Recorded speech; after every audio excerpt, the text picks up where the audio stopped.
कि हमने तो ये सोचा था कि तुम राष्ट्र का निर्माण करोगे, हमको क्या पता था कि तुम राष्ट्र विरोधी निकलोगे, राष्ट्र के प्रति गद्दार निकलोगे। तुम उन लोगों को महत्व दोगे जो उस देश को जो है बेचना चाहते हैं, तुम उन लोगों को महत्व दोगे जो बेईमानी में ईमान को कैद करना चाहते हैं। इसीलिए मैं समस्त नेताओं से, देश की जनता से और अपील करता हूं कि आने वाले समय में सोच समझकर कदम उठाओ। देश में अगर राजनीति करनी है तो डेमोक्रेसी की राजनीति करो, गरीबों की उन्मूलन की राजनीति करो, शिक्षा की राजनीति करो, शिक्षा के विकास की राजनीति करो, मंदिर मस्जिद गुरुद्वारे के झगड़ों को छोड़कर अच्छे अस्पतालों का निर्माण करने की राजनीति करो, बड़ी बड़ी यूनिवर्सिटी बनाने की राजनीति करो, अच्छे अच्छे वैज्ञानिक पैदा करने की राजनीति करो, जिससे देश का उत्थान होगा। तुम्हारे थोथे गाल बजाने से न कभी इस देश का भला होगा न यहाँ की जनता का भला होगा। हमारे देश में आमतौर पर देश की आज़ादी में महात्मा गांधी की भूमिका को जोर शोर के साथ बताया जाता है। कहा जाता है महात्मा गांधी ने लंगोटी पहन करके, हाथ में लंगोटियाँ लेकर के अंग्रेज़ों के ख़िलाफ़ जो अहिंसात्मक कदम उठाया, इससे अंग्रेज़ जो है भागने के लिए मजबूर हुए और हमारा देश आज़ाद हुआ। मैं ये कह सकता हूँ कि अभी अभी पश्चिम बंगाल के चुनाव में एक साधारण सी चप्पल पहनकर, एक साधारण सी साड़ी पहनकर जो पैदल घूम करके जनमानस के बीच में उनकी भावनाओं को समझते हुए, उनके विकास करने की भावना से, उनका उत्थान करने की भावना से, उनकी गरीबी का उन्मूलन करने की भावना से जो निरंतर पश्चिम बंगाल में घूम घूम कर जनमानस के बीच में भाईचारे की भावना पैदा करने का जो काम करती रही, उस ममता बनर्जी ने 10 लाख का सूट पहनने वाले एक ऐसे प्रधानमंत्री को चारों डंडे चित्त किया जो देखने में अपने आप में आश्चर्यचकित लगता है। मैं ये कह सकता हूँ एक ईमानदार ने बेईमान की छाती पर जो है अपने आदर्श त्याग का त्रिशूल ठोक दिया और उसे ये सोचने के लिए मजबूर किया कि फरेब कितना भी बड़ा क्यों नहीं हो, बदमाशी कितनी बड़ी क्यों नहीं हो, चालाकी कितनी बड़ी क्यों नहीं हो, षड्यंत्र कितना ही बड़ा क्यों नहीं हो, एकजुट हो करके कितने भी बदमाश लोग किसी को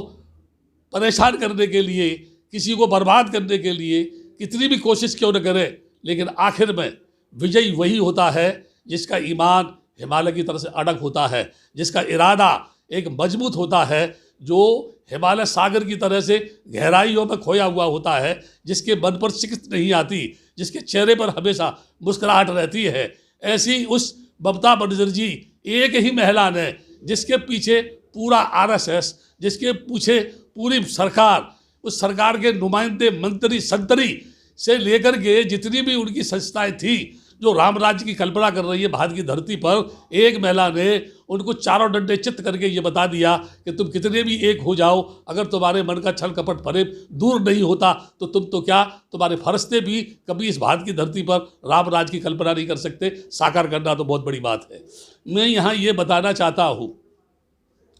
लाशों के ढेर पर बैठकर राजनीति करने वाला व्यक्ति, बड़ी हंसी आती है मुझे इस बात पर कि जिस समय देश में कोरोना फैल रहा था, घंटी बजा रहा था, लोग जो है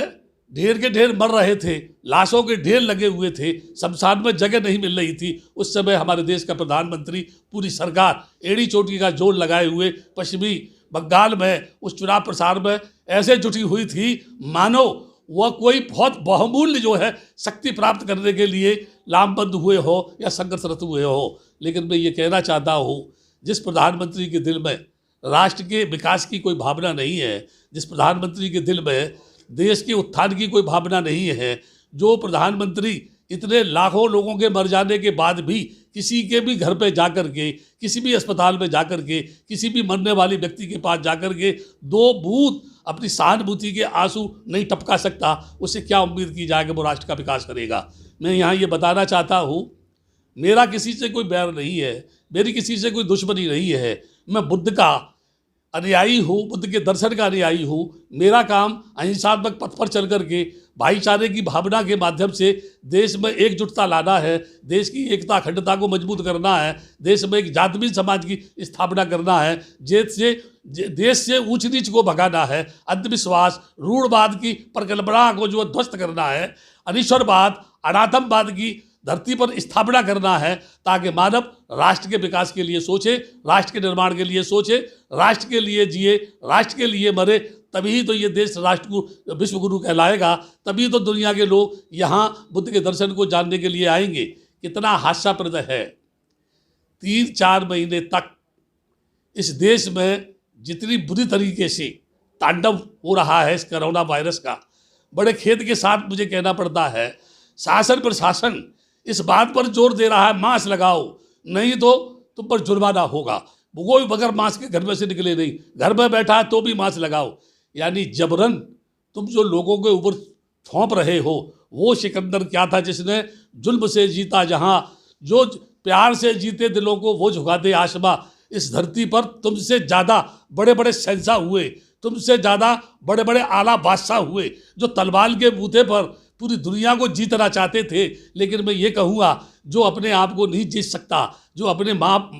पाप को ख़त्म नहीं कर सकता, जो अपने मन की घृणा को दूर नहीं कर सकता, जिसने अपने मन को नहीं जीता, वो दूसरों को क्या जीतेगा। ये दूसरों को जीतने वाले, पहले तुम अपने आप को तो जीतो, अपने आप को तो समझो। तुमने अपने आप को तो समझा नहीं है। तुम 10 लाख का सूट पहनकर, तुम 50 लाख का सूट पहनकर दुनिया को क्या बताना चाहते हो। वो गांधी लगोटी लगा करके अहिंसा का पुजारी बन के इस देश का राष्ट्रपिता बन सकता है। तुम उसके नाम लेने वाले लोग इतनी कॉस्टली कपड़े पहन करके राष्ट्रभक्त बनने का जो नाटक कर रहे हो, ये देश अब देख रहा है। यहाँ के लोग ये जान चुके हैं कि तुम बहरूपिया हो, नकाबपोश हो, तुम जो धोखा जो दे रहे हो, देश को जो बेचने का काम कर रहे हो, देश के हवाई अड्डों को बेचने का काम कर रहे हो, देश के यानी भविष्य को बेचने का काम कर रहे हो, या कि मशीनरी को बेचने का काम कर रहे हो, या कि बैंकों को बेचने का काम कर रहे हो, इससे कौन सा राष्ट्र स्थान होगा। आप क्या काम करेंगे? क्या आप सारे देश को बेच करके दलाली की कमाई खाएंगे? क्या आप इस देश को बैठ करके अंधकार में ले जाएंगे?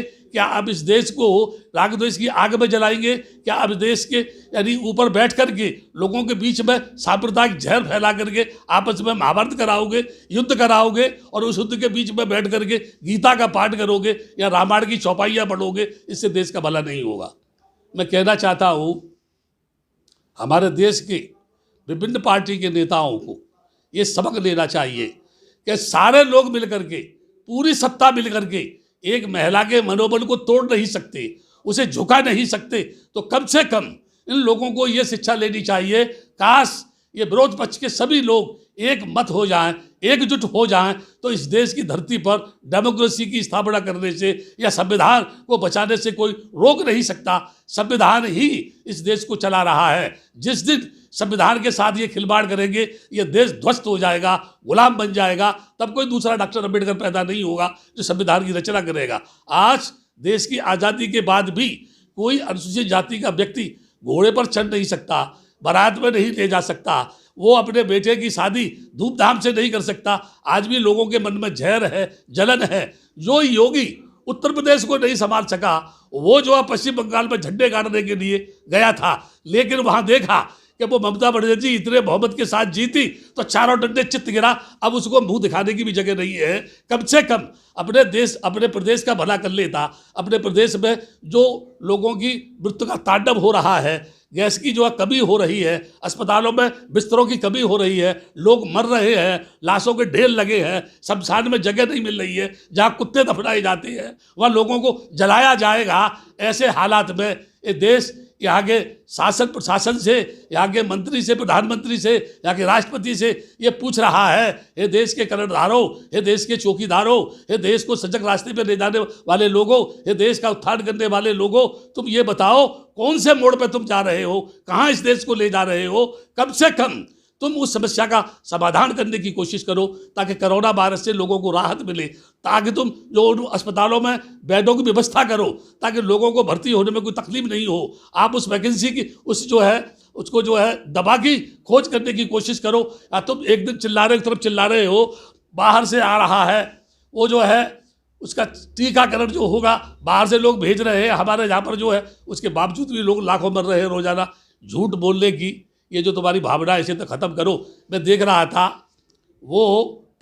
जो बीजेपी का जो प्रवक्ता है जिसको लोग जो है बड़े कहते हैं कि बहुत ही अच्छा होशियार है जो है वो अंतिम क्षण तक गाल बजा रहा था, हम जीतेंगे, सत्ता हमारी आएगी, बिल्कुल इस पर मोहम्मद से जीत रहे हैं, 200 से ऊपर सीट लेके आएंगे। अरे झूठ बोलने वाले लोगों, कितना झूठ बोलोगे? एक दिन झूठ बोलते बोलते जो तुम कपड़े पहने हो ना उतर के नीचे आ जाएंगे और तुम जमीन पर नंगे दिखाई दोगे, तब लोग तुमको थूकेंगे और पूछेंगे तुमको कि हमने तो ये सोचा था कि तुम राष्ट्र का निर्माण करोगे, हमको क्या पता था कि तुम राष्ट्र विरोधी निकलोगे, राष्ट्र के प्रति गद्दार निकलोगे। तुम उन लोगों को महत्व दोगे जो उस देश को जो है बेचना चाहते हैं, तुम उन लोगों को महत्व दोगे जो बेईमानी में ईमान को कैद करना चाहते हैं। इसीलिए मैं समस्त नेताओं से, देश की जनता से और अपील करता हूं कि आने वाले समय में सोच समझकर कदम उठाओ। देश में अगर राजनीति करनी है तो डेमोक्रेसी की राजनीति करो, गरीबों की उन्मूलन की राजनीति करो,